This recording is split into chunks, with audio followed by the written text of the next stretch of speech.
ഭാരതന്റെ സിനിമകളിലാണ് ഏറ്റവും മികച്ച ഫ്രെയിമുകൾ സൃഷ്ടിച്ചിരിക്കുന്നത് എന്ന് വിചാരിച്ചിരുന്നപ്പോഴാണ് കുമ്മാട്ടി ഉള്ളത്. തൃശൂർ കുമ്മാട്ടിയല്ല, നമ്മുടെ ലെജൻഡറി സംവിധായകൻ ജി അരവിന്ദന്റെ കുമ്മാട്ടി. വിശ്വവിഖ്യാത സംവിധായകൻ മാർട്ടിൻ സ്കോർസേസിയുടെ ഒരു ഫേവറേറ്റ് പടമാണ് നമ്മുടെ മലയാളത്തിന്റെ സ്വന്തം Kummatty. It's a visual stunning film with a sweet and engaging story എന്നാണ് മാർട്ടിൻ സ്കോർസേസി നമ്മുടെ കുമ്മാട്ടിയെ പറ്റി പറഞ്ഞത്. മാത്രവുമല്ല, 2022 സ്കോർസേസി അദ്ദേഹത്തിന്റെ ഫിലിം ഫൗണ്ടേഷൻ വഴി നമ്മുടെ കുമ്മാട്ടി റീസ്റ്റോർ ചെയ്ത് ആഗോളതലത്തിൽ വീണ്ടും അവതരിപ്പിക്കുകയും ചെയ്തു. ചുരുക്കം പറഞ്ഞു കഴിഞ്ഞാൽ നമ്മുടെ കുമ്മാട്ടിയുടെ ഒരു കട്ട ഫാൻ ബോയ് ആണ് ഈ മാർട്ടിൻ സ്കോർസേസി.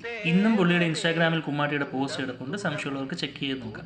1979 ഇറങ്ങുന്ന മലയാള സിനിമകളിൽ നിന്നും ഒട്ടും പ്രതീക്ഷിക്കാത്ത ഇന്റർനാഷണൽ ലെവൽ വിഷ്വൽ ബ്യൂട്ടിയാണ് കുമ്മാട്ടിയുടെ മെയിൻ പ്രത്യേകത. തുടക്കം മുതൽ ഒടുക്കം വരെ അന്യായ ഫ്രെയിംസ് മാത്രം. ഏത് ഫ്രെയിംസ് ചൊല്ലിട്ട് വെച്ചാലും ശരി, ഒരു പെയിന്റിംഗ് പോലെ തോന്നിക്കും. അതാണ് ഐറ്റ്. ആഗോളതലത്തിലടക്കം കുമ്മാട്ടി എല്ലായിടത്തും ശ്രദ്ധ നേടുന്നത് ഈ ഫ്രെയിം ബ്യൂട്ടി കൊണ്ട് മാത്രമല്ല, ആ ഫ്രെയിംസ് വെച്ചുകൊണ്ട് കാവ്യാത്മകമായ ആ കഥയെ അവതരിപ്പിച്ച അരവിന്ദന്റെ ഡയറക്ഷൻ മികവ് കൂടി കൊണ്ടാണ്. യഥാർത്ഥത്തിൽ കുമ്മാട്ടി മാത്രമല്ല, അരവിന്ദന്റെ എല്ലാ സിനിമകളും ദൃശ്യവിസ്മയം തന്നെയാണ്. അതിനെല്ലാം ചുക്കാൻ പിടിച്ച് നമ്മുടെ മറ്റൊരു ലെജൻഡായ ഷാജി എൻ കരുൺ. മിക്കവർക്കും ഇദ്ദേഹത്തെ അറിയാവുന്നത് ഡയറക്ടറായിട്ടാണ്. പക്ഷേ അരവിന്ദന്റെ ഓൾമോസ്റ്റ് എല്ലാ പടങ്ങളും അടക്കം 30ഓളം പടങ്ങളുടെ സിനിമോട്ടോഗ്രാഫർ കൂടിയാണ് ഇദ്ദേഹം. പക്ഷേ ബാലു മഹേന്ദ്രയുടെയും സന്തോഷ് ശിവന്റെയും ഒപ്പം അപൂർവമായിട്ട് മാത്രമേ ഇദ്ദേഹത്തിന്റെ പേര് പറഞ്ഞു കേൾക്കാറുള്ളൂ. കൂടുതൽ വർക്കൊന്നും കണ്ടില്ലെങ്കിലും കുഴപ്പമില്ല, കുമ്മാട്ടി മാത്രം കണ്ടാൽ വ്യക്തമാകും പുള്ളിയുടെ റേഞ്ച് എന്താണ്. പിന്നെ കറുകറെ കാർമുകിൽ എന്ന പാട്ടിനേക്കാളും ഈ പടത്തിൽ എനിക്ക് കൂടുതൽ ഇഷ്ടപ്പെട്ടത് മാനത്തെ മച്ചോളം തലയെടുത്ത് എന്ന പാട്ടാണ്. കുമ്മാട്ടി എന്ന കഥാപാത്രത്തിന്റെ ഒരു സൈലന്റ് ക്ലോസപ്പ് ഷോട്ട് കാണിച്ചുകൊണ്ടിരിക്കുമ്പോൾ പെട്ടെന്ന് കട്ട് ചെയ്ത് കുട്ടികളുമൊത്ത് കുമ്മാട്ടി നൃത്തം ചെയ്ത് നീങ്ങുന്ന ഈ ഫ്രെയിം വരും. അപ്പോഴും കുറച്ചു നേരത്തേക്ക് സൈലന്റ് ആണ്. പെട്ടെന്ന് ദൂരെ നിന്നും കാറ്റിനൊപ്പം സഞ്ചരിച്ചു വരുന്നത് പോലെ കുട്ടികളുടെ വോയിസിൽ മാനത്തെ മച്ചോളം എന്ന പാട്ട് കേട്ടു തുടങ്ങും. ഞാൻ ആദ്യമായിട്ട് ഈ പടം കണ്ടപ്പോൾ വല്ലാത്തൊരു ഫീലിൽ എന്നെ എത്തിച്ച ഒരു പോർഷൻ ആയിരുന്നു ഇത്.